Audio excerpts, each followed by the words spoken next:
Olá, paz do Senhor, tudo bem com você? Que Deus possa abençoar a tua vida, que Deus possa abençoar a tua casa, a tua família.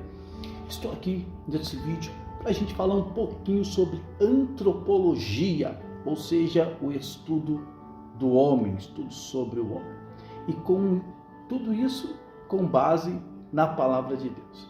Está preparado? Pega aí a sua Bíblia e vamos fazer a leitura do texto para que nós possamos aqui discorrer sobre as páginas da Bíblia Sagrada. Está com a sua Bíblia aí? Gênesis capítulo de número 2 é o texto que nós vamos ler. Gênesis capítulo de número 2, do verso 1 ao verso de número 8. Está escrito assim: Assim os céus e a terra e todo o seu exército foram acabados, e havendo Deus acabado no dia 7º a sua obra que tinha feito, descansou no 7º dia de toda a sua obra que tinha feito. E abençoou Deus o 7º dia e o santificou, porque nele descansou de toda a sua obra, que Deus criara e fizera. Estas são as origens dos céus e da terra. Quando foram criados no dia em que o Senhor Deus fez os céus e a terra, e toda a planta do campo que ainda não estava na terra, e toda a erva do campo que ainda não brotava, porque ainda o Senhor Deus não tinha feito chover sobre a terra, e não havia homem para lavrar a terra. Um vapor, porém, subia da terra e regava toda a face da terra. E formou o Senhor Deus o homem do pó da terra, e soprou em suas narinas o fôlego de vida, e o homem foi feito alma vivente. E plantou o Senhor Deus um jardim no Éden, da banda do Oriente, e pôs ali o homem que tinha formado. Então vamos falar um pouquinho sobre antropologia, o estudo do homem, porque que nós precisamos entender. Por que Deus criou o homem? Qual era o propósito do homem? Sabemos que o propósito do homem é que venha trazer adoração ao nome do Senhor. Quando nós olhamos o livro de Gênesis, no capítulo de número 1, no verso 1, está escrito assim: No princípio criou Deus os céus e a terra. Quando nós fazemos um estudo com base na palavra de Deus, com base na Bíblia, nós precisamos nos posicionar diante de muitas ideias que têm permeado entre a humanidade. Por exemplo, nós que somos cristãos, nós defendemos a teoria do criacionismo, assim como tem a teoria do evolucionismo, como tem a teoria do Big Bang. Como o próprio nome já diz, é uma teoria. Mas quando nós vemos a teoria do criacionismo, é a teoria que faz mais sentido, é a teoria que tem mais pontos para que nos faça caminhar sobre esta afirmação, sem que nós venhamos aí ficar cochilando, porque não sabe como explicar. Então, quando nós olhamos para a teoria, por exemplo, da evolução, nós encontramos muitos pontos falhos. Quando nós olhamos para a teoria do Big Bang, nós vemos muitos pontos falhos. Mas quando nós olhamos pela teoria do criacionismo, nós temos bastante território para que nós possamos trabalhar. Porque quando você olha para a criação, a partir do livro do Gênesis, capítulo 1, verso 1, olha o que a Bíblia vai dizer. No princípio criou Deus os céus e a terra. O versículo que nós acabamos de ler está colocando o céu no plural. Então nós já temos a informação de que existe 3 céus. Então a Bíblia ela está dizendo que Deus criou os céus e criou a terra no singular. Quando nós vamos para geologia, a geologia ela fala que esse bloco da terra, que era chamado de Pangeia, e isso daí a gente tem informações em vários livros de história. Você estudando geologia, você vai ver, vai ter lá, isso é irrevogável, não tem como você negar a existência desse bloco de terra que ficou conhecido como a Pangeia. Quando você pega, por exemplo, a África do Sul e o Brasil, eles se encaixam.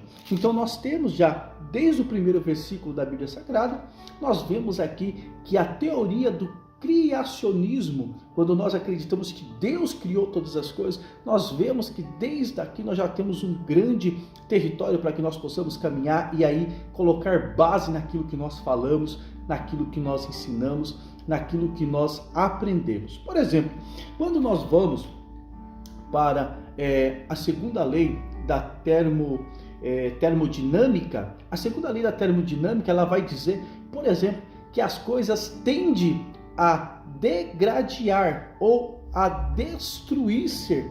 Ao passar do tempo, as coisas vão ficando no seu formato pior, elas vão arruinando. Então, por aí você já vê que é jogado por terra a teoria do Big Bang, porque a teoria do Big Bang diz que depois de uma explosão, todo aquele caos, as coisas começaram a se organizar. Isso já cai por terra. A segunda lei da teoria da termodinâmica já vai dizer, né, que as coisas tendem a piorar. Então, por exemplo, um exemplo simples, se você pega e deixa uma pia com louça suja e você abandona e você vai embora e depois de 10 anos você volta, a tendência é ela se tornar pior do que você deixou. Então, quando nós olhamos por esse ponto de vista, já pegando como base a segunda lei da termodinâmica, nós vamos entender que a tendência das coisas é piorar. Então, não tem como do caos as coisas virem se organizando. Então, a teoria do Big Bang, ela já cai por terra aí. A teoria da evolução, a própria ciência hoje desmente Darwin. A própria ciência hoje desmente Darwin. Porque como que pode aquele desenho que nós aprendemos na escola, né, da evolução, cadê o meio termo? O que eles chamam de elo perdido e por aí vai.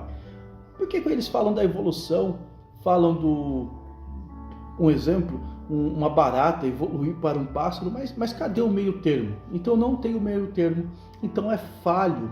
E quando nós olhamos para a teoria da criação, nós vemos na teoria da criação aí Deus preenchendo todas essas lacunas que seriam pontos cegos, pontos que estão no escuro. Nós vemos Deus preenchendo através do seu poder criador. Então, quando nós olhamos aqui, por exemplo, no versículo de número 1, né, no princípio criou Deus os céus e a terra, aqui nós temos já um respaldo também das ciências atuais, foi aquilo que eu acabei de falar sobre a Pangeia. Então, bem, o texto que nós acabamos de ler, Gênesis capítulo 2, no verso de número 7 vai dizer: e formou o Senhor Deus o homem do pó da terra, e soprou nas suas narinas o fôlego de vida, e o homem foi feito alma vivente. Quando nós pegamos esse texto, e Deus formou o homem do pó da terra, nós vemos um diferencial entre a criação do homem e a criação dos animais, por exemplo.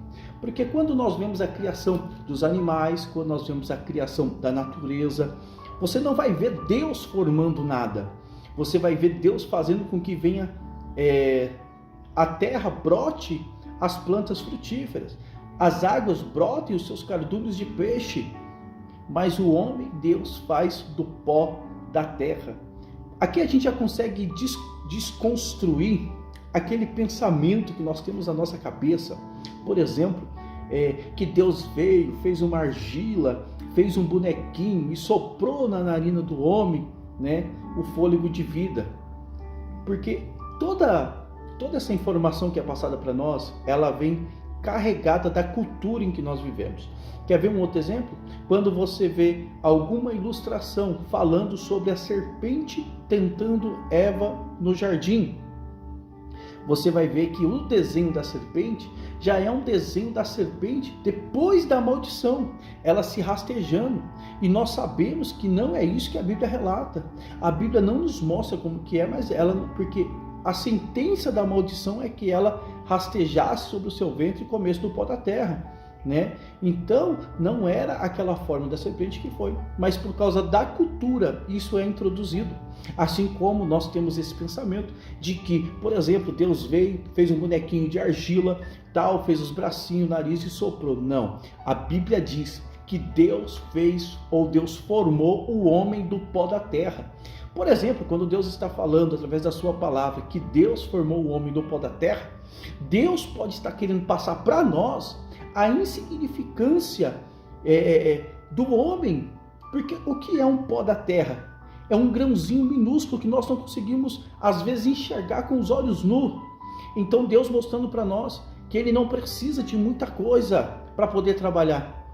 O mais simples das coisas, uma partícula, um pó de uma terra, foi o suficiente para Deus liberar o homem e aquilo tomar uma forma, liberar uma palavra e aquilo tomar uma forma. Então, do pó da terra, Deus libera uma palavra, vai tomando forma e formou. Por quê? Porque a palavra de comando veio de Deus. Deus formou. Quando fala Deus formou, por quê? Porque tem essa particularidade com o pó da terra para fazer o homem, que é a obra-prima da criação. O homem é a obra-prima da criação. Então, a partir daí, nós vemos como que é diferenciado, o homem é um ser diferenciado. Quando Deus fala no versículo de número 26 do Gênesis capítulo 1, e disse Deus, façamos o homem a nossa imagem conforme a nossa semelhança, e domine sobre os peixes do mar, sobre as aves do céu, sobre o gado, sobre toda a terra, e sobre todo réptil que se move sobre a terra. Então, nós vemos uma diferença dos animais e do homem, do ser humano. Os animais, por exemplo, eles têm espírito, eles têm alguns sentimentos, mas eles são irracionais, eles vivem por instinto. O homem não. O homem tem vontade, o homem tem desejo, o homem sabe diferenciar o certo e o errado, o bem do mal. Então, quando Deus fala, façamos o homem à nossa imagem, à nossa semelhança, é porque os animais, por natureza, são seres que são subjugados, são dominados, eles são submissos. Mas quando Deus ele faz o homem à sua imagem, à sua semelhança, é porque o homem teria poder para subjugar, o homem teria poder para dominar, o homem teria as suas vontades, os seus desejos, o seu livre-arbítrio. É essas características de que Deus está implantando no homem quando ele fala, façamos o homem à nossa imagem, à nossa semelhança. Isso aqui é interessante, irmão, isso aqui é muito poderoso. Desculpa. Porque nós precisamos entender isso. Nós precisamos entender que Deus ele tem os seus atributos comunicatíveis, né, os seus atributos comunicáveis e os seus atributos incomunicáveis. Os atributos comunicáveis Deus colocou no homem. Então essa é a semelhança. Qual é a semelhança entre o homem e Deus? Quando Deus fala, façamos o homem à nossa imagem, à nossa semelhança. Porque Deus ia colocar os atributos comunicáveis dele dentro de nós para que nós pudéssemos nos relacionar com ele. Então Deus colocou, por exemplo, essa necessidade de que nós temos de adorar algo, por isso que nós adoramos a Deus e por isso que há também tanta idolatria. Deus já colocou dentro de nós essa necessidade. Então quando nós vemos na criação, quando nós vemos na formação, quando nós vemos toda a trajetória, por exemplo, quando muitas pessoas questionam se Deus fez Adão a sua imagem e sua semelhança, como que deu origem a tantas nações, como que deu origem a tantos povos, mas quando a gente vai, irmãos, para depois do dilúvio, quando lá no capítulo 11 de Gênesis, o pessoal estão construindo uma torre para tocar no céu, a Bíblia vai dizer que Deus desce, confunde, né, a língua do povo. Então o povo agora começa a se dividir, cada grupo de pessoas estão falando um idioma diferente, está aquela maior confusão ali na Torre de Babel, porque Babel já fala de confusão.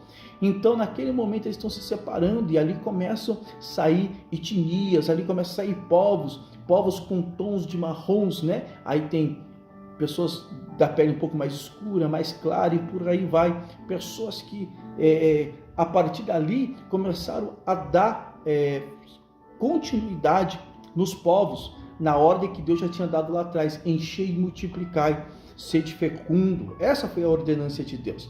Então nós temos, por exemplo, também os animais a qual Noé colocou na arca. Hoje nós temos uma variedade. Hoje nós temos uma zebra, por exemplo. A zebra é uma variação do cavalo. Se você começar a fazer um rastreamento, você vai chegar somente em um casal de cavalo. Hoje nós temos tantas raças de cães, mas se você fazer um rastreamento, você vai chegar num casal de cães. Hoje nós temos tantos seres humanos, já estamos aí a 8 bilhões de seres humanos na Terra, mas faz um rastreamento e você vai perceber que no final você vai chegar num casal, esse casal que Deus colocou no jardim, no Éden, Adão e Eva.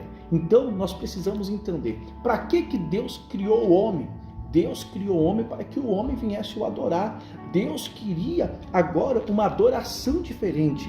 Deus não queria mais a adoração dos anjos. Os anjos adoravam a Deus em todo o tempo, de eternidade em eternidade. Os anjos estavam adorando a Deus, mas Deus agora cria o homem para que o homem pudesse fazer uma adoração diferenciada. Então nós entendemos o propósito do homem quando nós voltamos um pouquinho na eleição dos anjos, e para isso eu fiz um desenho aqui na lousa para que você pudesse acompanhar comigo. Detalhe, esse monte é o Monte Santo, o Monte Sião. Aqui está o trono de Deus, aqui está o trono de Deus, isso daqui na eternidade, antes de Gênesis capítulo 1, versículo 1, diante do trono de Deus, nós temos aqui, deixa eu colocar minha Bíblia aqui, nós temos os 24 anciões, aqui nós temos os 24 anciões que estavam diante do trono de Deus. Aqui nós temos os querubins, quatro querubins que movimentavam o trono de Deus. Eu coloquei em cima do trono, mas eles ficavam na base, no firmamento que tinha no trono. E esses quatro querubins, eles que movimentavam o trono de Deus. Então, quando nós olhamos para essa imagem, quando nós olhamos para a eternidade, os anjos habitavam aqui. Deus já tinha criado os anjos. Aqui estava o Éden celestial, o Éden original. Os anjos habitavam aqui. Aqui, era a congregação dos anjos, santuário, aonde as pedras afogueadas eram geradas através da adoração contínua dos anjos. E essas pedras eram levadas até diante do altar que ficava aqui na sala do trono. A Nova Jerusalém ainda não tinha sido criada. A Nova Jerusalém vai ser criada depois. A Nova Jerusalém vai ser criada no tempo de Abraão. A Nova Jerusalém vai ser criada no tempo de Abraão. Nos dias de Abraão, Abraão vai relatar dizendo que viu a cidade, Deus construindo essa cidade. Deus permitiu que ele visse isso. Então, quando nós entendemos o que acontece aqui na eleição dos anjos, nós entendemos então o porquê, qual é o propósito do homem, para que o homem está nesta terra. Porque quando nós lemos Ezequiel capítulo de número 28, você que pode, lê aí comigo, abra comigo, Ezequiel capítulo de número 28, verso de número 13, está escrito assim: estava no Éden, jardim de Deus, toda a pedra preciosa era tua cobertura, a sardônia, topázio, diamante, turquesa, ônix, jaspe, safira, carbúnculo, esmeralda, ouro, obra dos teus tambores e dos teus pífaros, estava em ti no dia em que foste criado, foste preparado. Então aqui está falando do luzeiro, que hoje nós conhecemos como diabo, Satanás, dragão, antiga serpente. Então ele habitava aqui. Ele habitava aqui no Éden. Ele era responsável pela administração das pedras que eram levadas até o altar de Deus. Então, quando nós lemos esse texto, Ezequiel 28:13, estava no jardim, está falando aqui do luzeiro, está falando de Satanás, está falando de Lúcifer, né? Que a palavra Lúcifer foi uma palavra introduzida por Jerônimo, mas a palavra certa é luzeiro. Olha no verso de número 14. Tu era querubim ungido para proteger e te estabeleci no monte santo de Deus, e lá estava, no meio das pedras afogueadas, porque ele ficava no meio das pedras afogueadas. Perfeito era em teus caminhos, desde o dia que foste criado, até que se achou iniquidade em ti. Na multiplicação do teu comércio. Qual é a multiplicação do comércio? O que acontecia aqui. Enquanto os anjos que estavam aqui geravam as pedras e levavam, ele fazia comércio. Ele porque já tinha posto no coração de colocar o seu trono do lado do trono de Deus. Ele queria ser igual a Deus. Então, se ele queria colocar o trono, ele precisava de pedras afogueadas. Ao verso de número 16: na multiplicação do teu comércio se encheu o teu interior de violência. Por que encheu o interior de violência? Porque os anjos que não aceitavam a proposta dele aqui, ele brigava com esses anjos, porque os anjos não poderiam levar a totalidade para lá. Essas pedras, que eram pedras que foram potencializadas quando eles estavam adorando, essas pedras eram potencializadas e eram colocadas diante do altar de Deus. E isso também tinha uma certa importância na movimentação do trono de Deus.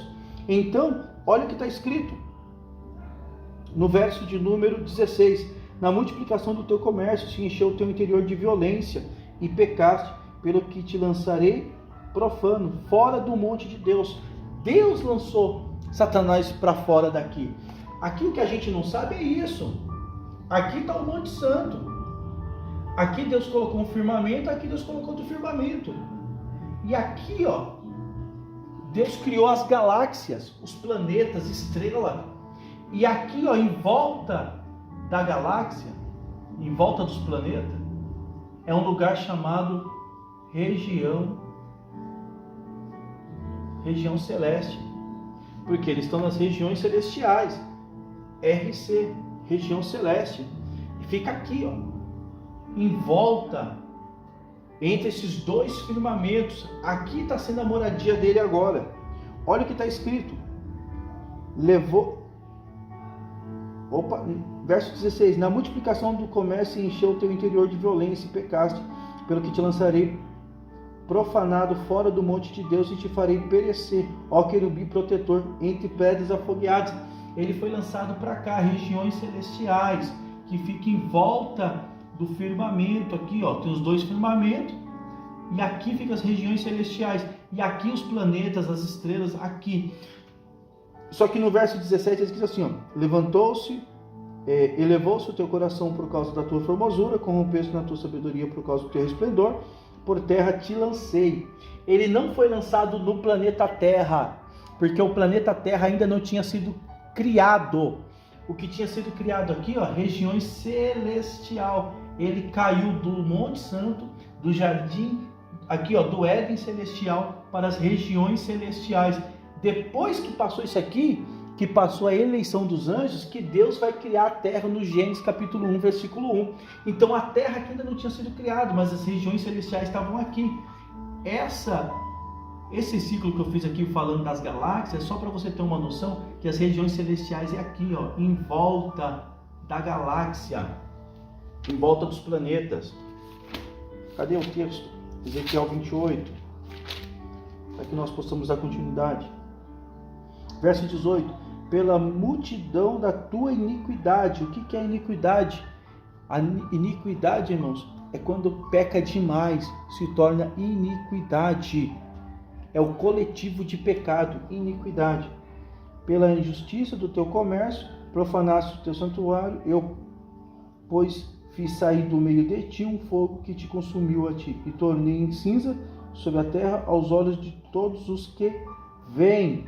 Isso daqui ainda vai, olha o verso de número 17. Corrompeste a tua sabedoria por causa do teu resplendor, por terra te lancei. Lançou por terra, não é na terra, lançou por terra, caiu. Diante dos reis te pus, para que olhaste para ti. Por quê? Porque ele vai ser lançado no lago de fogo. E quando ele for lançado no lago de fogo, vai se concretizar aquele texto. Então, quando nós olhamos para aqui, nós entendemos a eleição dos anjos. Passando a eleição dos anjos, aí nós entendemos para que o homem foi criado. Por quê? Agora não é mais pedras afogueadas. Agora a nossa adoração sobe com um cheiro suave diante das narinas de Deus. Então, quando nós adoramos aqui na terra, a nossa adoração, os anjos pegam esse incenso. E esse incenso vai e é depositado nesse altar do incenso, que chega com cheiro suave diante de Deus. Então Deus trocou toda essa trajetória de pedras afogueadas pela adoração. A adoração que agora ela sobe com um cheiro suave diante das narinas de Deus. Amém? Que Deus possa abençoar a tua vida, a tua casa, a tua família. Em nome de Jesus. Até a próxima aula.